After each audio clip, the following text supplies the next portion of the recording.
ఓం అస్మద్గురుభ్యో నమః. ఉల్లాస పల్లవిత పాలిత సప్తలోకీ నిర్వాహ కోరకిత నేమ కటాక్షలీలాం శ్రీరంగహర్మ్యతల మంగళదీపరేఖాం శ్రీరంగరాజమహిషీం శ్రియమాశ్రయామ.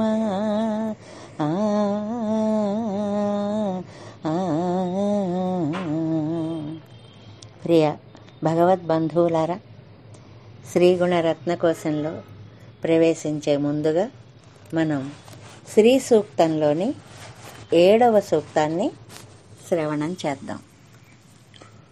ఉపైతు మాం దేవసకః కీర్తిశ్చ మణినా సహ ప్రాదుర్భూతోస్మి రాష్ట్రేస్మిన్ కీర్తిం వృద్ధిం దదాతు మే. ఈ 7వ రుక్కులో మనం షోడశోపచారాల్లో ఒక్కొక్క రోజు ఒక్కొక్క ఉపచారాన్ని చెప్పుకుంటూ వస్తున్నాము. ఇవాల్టి ఈ 7వ రుక్కులో స్వామికి వస్త్రాన్ని సమర్పించడము అని అంటారు. ఇది చదువుతూ వస్త్రాన్ని సమర్పిస్తారు అన్నమాట. ఇందులో అంటారు, ఉపైతుమాన్ దేవసకః కీర్తిశ్చ మణినాసః ప్రాదుర్భూతోస్మి రాష్ట్రేస్మిన్ కీర్తిం వృద్ధిం దదాతు మే. విద్య, ఐశ్వర్యం ఇవన్నీ రావాలంటే దానికి మూల కారణం కీర్తి. ఆ కీర్తి ఇవన్నీ కలిపే ఒక మనిషి యొక్క సంపూర్ణత్వానికి నిండుదనాన్ని తెచ్చిపెట్టే గుణాలవి. దేవి, ఓ లక్ష్మీదేవి అమ్మా, కీర్తి, ఈ కీర్తి మణినాసహ అంటారు చమత్కారంగా. ఓహో, కీర్తి వచ్చేసి లోకమంతా చెప్పుకుంటే అదొక్కటే చాలదు. మణులు అంటే ఐశ్వర్యం కూడా ఉండాలి, డబ్బుతో పాటు కీర్తి ఉండాలి. లక్ష్మీదేవి నిన్ను ప్రార్థించడం వల్ల అటు కీర్తి ప్రతిష్టలతో పాటు ఇటు నిత్య దైనందిన జీవితానికి కూడా ఏ లోటు రాకుండా ఉండాలి. అహమస్మిన్ లోకే ప్రాదుర్భూతోస్మి, ఈ లోకంలో నేను నీ అనుగ్రహం వల్లనే ఇవాళ ఈ స్థితిలో ఉన్నాను. కీర్తిం వృద్ధిం మే దదాతు, ధన సమృద్ధిని నువ్వు నాకు అనుగ్రహించవలసినది. ఎలాంటి కీర్తండి? ఉపైతుమాం దేవసకః కీర్తిశ్చ, అద్భుతమైనటువంటి కీర్తి, ఆ కీర్తితో పాటు ధనం, ఇవన్నీ ఇవాళ ఈ స్థితిలో ఈ సమాజంలో ఇలా ఉన్నామంటే ఇది నీ దయ కాబట్టి నీ దయని మరింత ప్రసరింపచేసి ధనధాన్య సమృద్ధితో పాటు కీర్తి ప్రతిష్టలను కూడా అనుగ్రహించవలసినది అని అంటూ ఈ రుక్కులో అనుగ్రహించారు. తర్వాత శ్రీగుణ రత్నకోశంలో 8వ శ్లోకంలో ప్రవేశిద్దాం. అనాఘ్రాతావద్యం బహుగుణ పరీణాహి మనసో దుహానం సౌహార్ధం పరిచితమివాధాపి గహనం పదానాం సౌభ్రాత్రాత్ అనిమిష నిషేవ్యం శ్రవణయోః త్వమేవ శ్రీః మహ్యం బహుముఖయవాణి విలసితం అనగ్రాతావద్యం బహుగుణ పరీణాహి. ఈ శ్లోకంలో భట్టర్ వారు నిన్న శ్లోకానికి వివరణాత్మకంగా మనం మాట్లాడే మాట గాని రాసే కవిత గాని ఎటువంటి లక్షణాలతో ఉండాలో చాలా స్పష్టంగా ఒక కవిగా యత్నించే వారికి కానీ ఒక ఉపన్యాసకునిగా మాట్లాడే వారికి కానీ వారి మాటలో ఉండవలసినటువంటి ఆ పౌష్ట్యాన్ని, పుష్కలత్వాన్ని చాలా అందంగా ఒక 5 లక్షణాలతో చెప్పారు ఈ శ్లోకంలో. ఏమిటి? మొట్టమొదటిది అనఘ్రాతావద్యం. మొట్టమొదటిది అవద్యం అంటే దోషం, అది అనాఘ్రాతమై ఉండాలి. అంటే ఏమాత్రం దోషగంధము లేనిదై ఉండాలి. మనం మాట్లాడే మాట మనకి ఏమాత్రం దోషాన్ని తీసుకురాకూడదు. దోషాలు ఏముంటాయండి? అబ్బో బోళ్ళు దోషాలు మనం చేస్తాం. శబ్దతః చేస్తాం, అర్ధతః చేస్తాం. శబ్దంగా చేసేవి పెద్దది ఏదో ముక్కంటి అని ఒక మాట అనాలి అనుకోండి, దానికి పాండిత్యం అంతా చూపిద్దామని ద్వాదశార్ధ అర్ధలోచన అని ఒక పదం వాడారనుకోండి. ద్వాదశ అర్ధ 12లో సగం అంటే 6, దానిలో అర్ధ అంటే 3 కన్నులు కలవాడు. ఇది పాండిత్య వైభవాన్ని చాటుతుందేమో గాని సులభంగా మనుషులకి చేరడానికి ఉపయోగించదు. ఇది కూడా ఒక రకమైనటువంటి దోషమే అంటారు.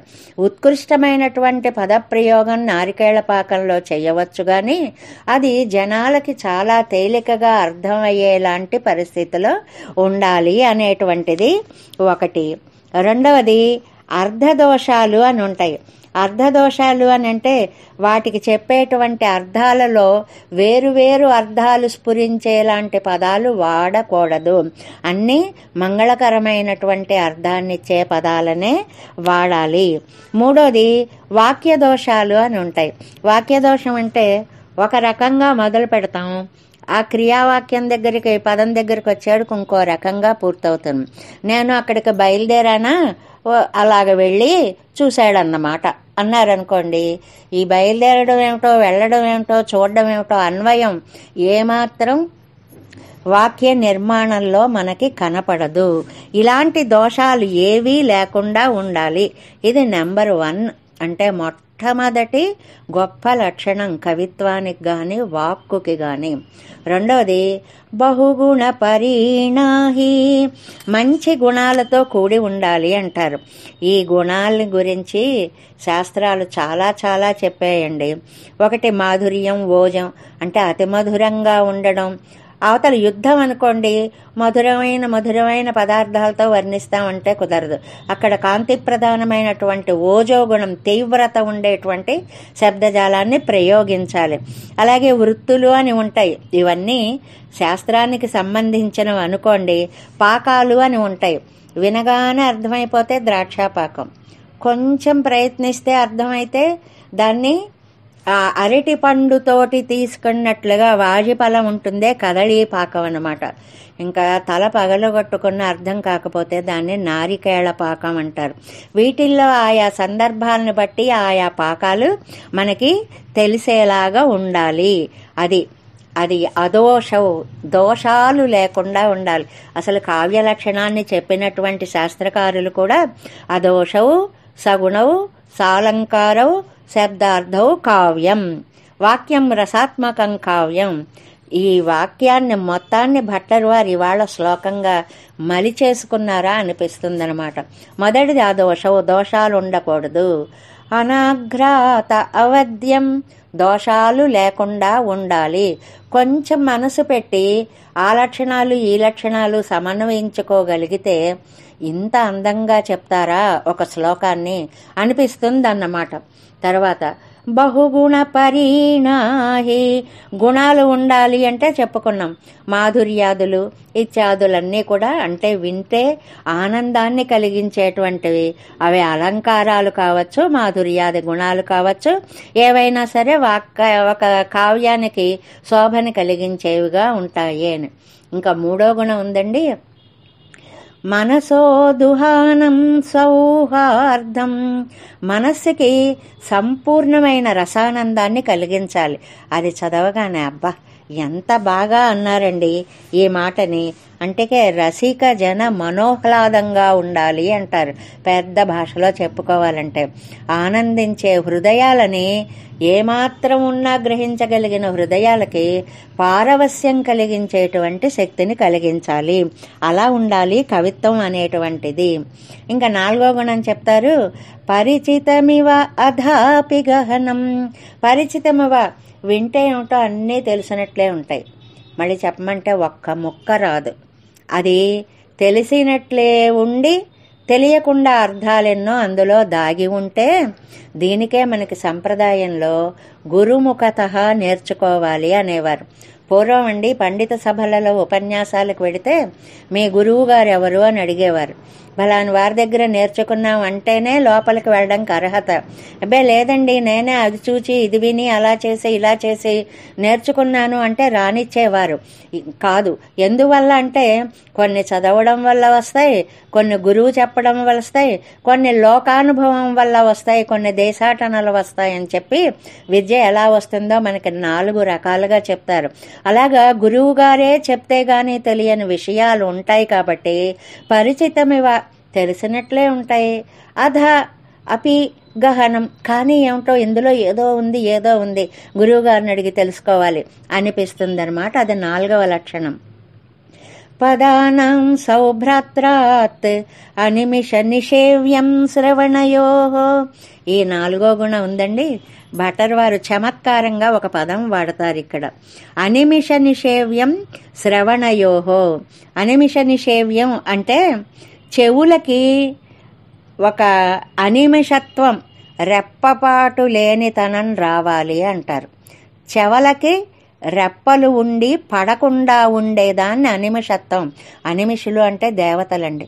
వాళ్ళకి కంటి రెప్పలు వాలవు, వాళ్ళు ఎప్పుడు అలా చూస్తూ ఉంటారు కాబట్టి వాళ్ళకి అనిమిషులు అనే పేరు వచ్చింది. చెవులకి రెప్పపాటు ఉండకూడదు అంటారు.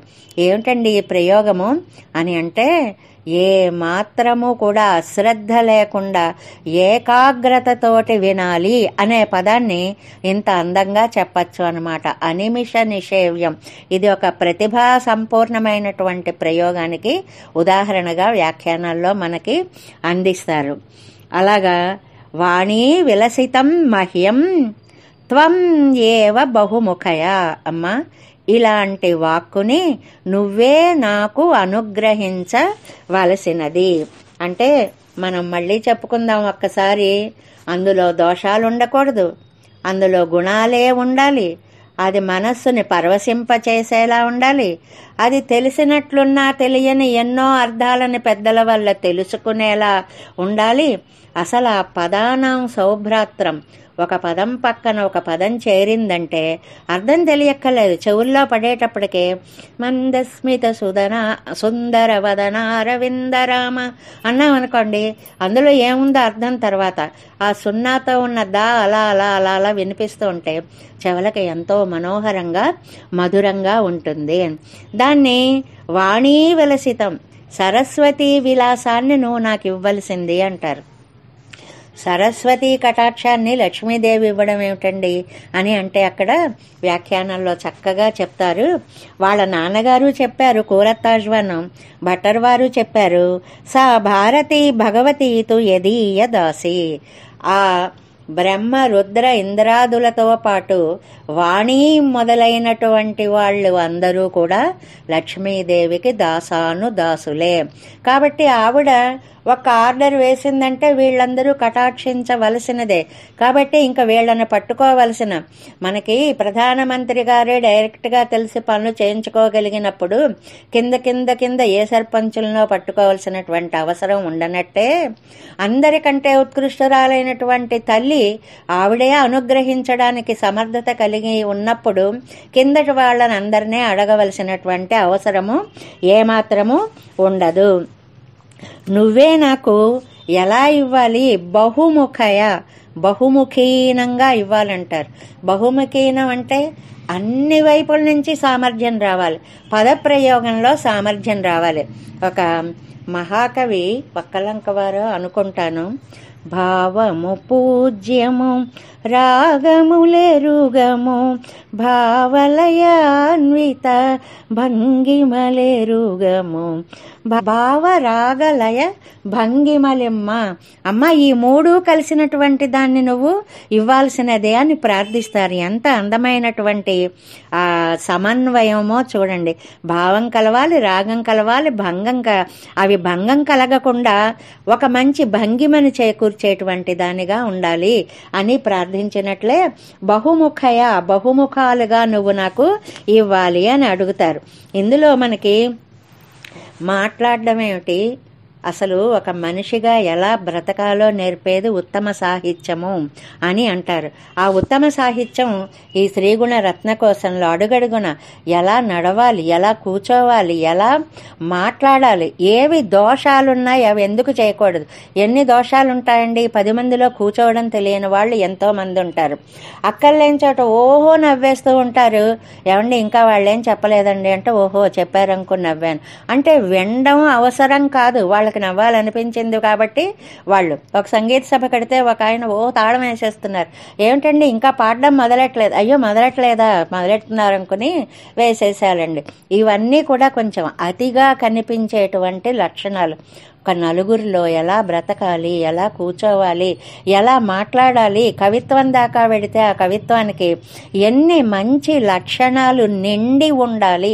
ఇలాంటి విషయాలన్నిటినీ కూడా మనకి ఇలాంటి ఉత్తమ సాహిత్యమే అందిస్తుంది. పరాశర భట్టర్ వారు అందించినటువంటిది వాణీ విలసితం అంటే సరస్వతి విలాసం అండి.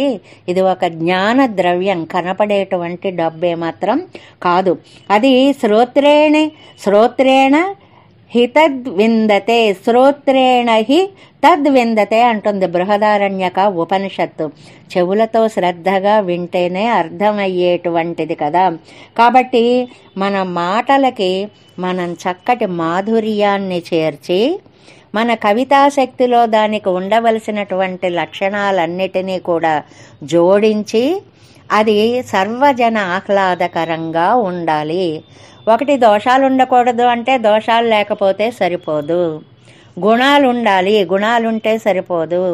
అది జనాల మనస్సుకు ఆకర్షణీయంగా ఉండాలి, అంత మాత్రం సరిపోదు.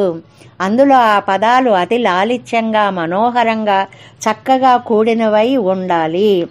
అది ఉంటే వినాలనే కోరిక పెరగాలి. అంత బాగా మనం కవిత్వం రాయగలిగితే రాయాలి. అదే వాల్మీకాదుల కవిత్వంలాగా శాశ్వతంగా నిలిచిపోతుంది. అలాంటి శక్తిని నాకు ప్రసాదించు అమ్మా లక్ష్మీదేవి అని అంటూ శ్రీపరాశర భట్టర్ వారు శ్రీగుణరత్న కోశంలోని ఈ వాల్టి శ్లోకంలో చాలా అద్భుతమైనటువంటి, ఒక విధంగా చూస్తే ఇది నిన్నటి శ్లోకానికి వివరణాత్మకమైనటువంటి శ్లోకంగా కనిపిస్తుంది. అందులో పూర్వార్ధంలో ఉండే లక్షణాలన్నీ ఈ శ్లోకంలో ఒక 5 లక్షణాలుగా మనకి అందించారు. ఉత్తమ కవిత్వం కానీ ఉత్తమ వాక్కు కానీ లక్ష్మీదేవి కటాక్షం వల్లే మనకు వస్తుంది. కాబట్టి ఆ తల్లిని అమ్మ మేము అసలు ఎలా మనుషుల్లా ఉండాలి, ఎలా బ్రతకాలి, ఈ సమాజంలో ఎలా నడవాలి, ఎలా మాట్లాడాలి, ఎలాగా కవిత్వాన్ని రాయాలి, ఎలా జనాకర్షణీయమైనటువంటి సాహిత్యాన్ని అందించాలి అనేటువంటి విషయాలన్నీ నాకు అనుగ్రహించు తల్లి అంటూ ఆ లక్ష్మీదేవిని, ఆ జగన్మాతని మనందరం ప్రార్థిద్దాం. జై శ్రీమన్నారాయణ. దేవి కటాక్షించవే,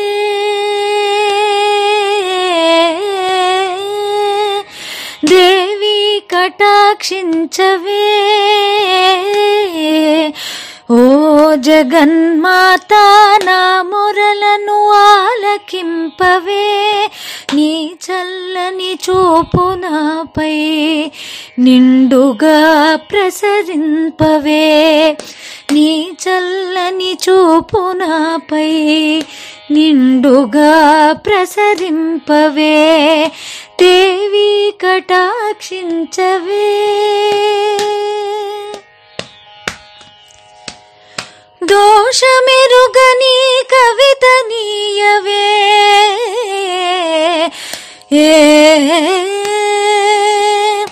దోషమెరుగని కవిత నీయవే, నా తల్లి సద్గుణ పూర్ణ శోభిత కవిత నీయవే, దోషమెరుగని కవిత నీయవే, నా తల్లి సద్గుణ పూర్ణ శోభిత కవిత నీయవే, రసిక జన హృదయ ఆహ్లాదము వెల్లి విరియగా చేయవే. రసిక జన హృదయ ఆహ్లాదము వెల్లి విరియగా చేయవే. దేవి కటాక్షించవే.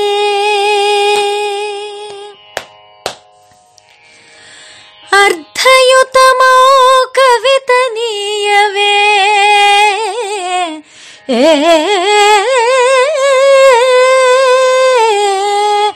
అర్థయుతమో కవిత నీయవే. తెలిసినట్లే అందుదాగిన అర్థమీయవే. అర్థయుతమో కవిత నీయవే. తెలిసినట్లే అందుదాగిన అర్థమీయవే.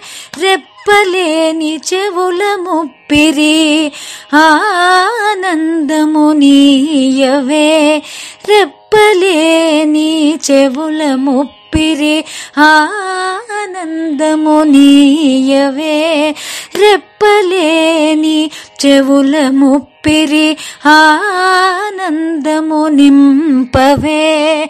దేవి కటాక్షించవే. ఓ జగన్మాత నా మొరలను ఆలకింపవే. నీ చల్లని చూపు నాపై నిండుగా ప్రసరింపవే. దేవి కటాక్షించవే. దేవి కటాక్షించవే. దేవి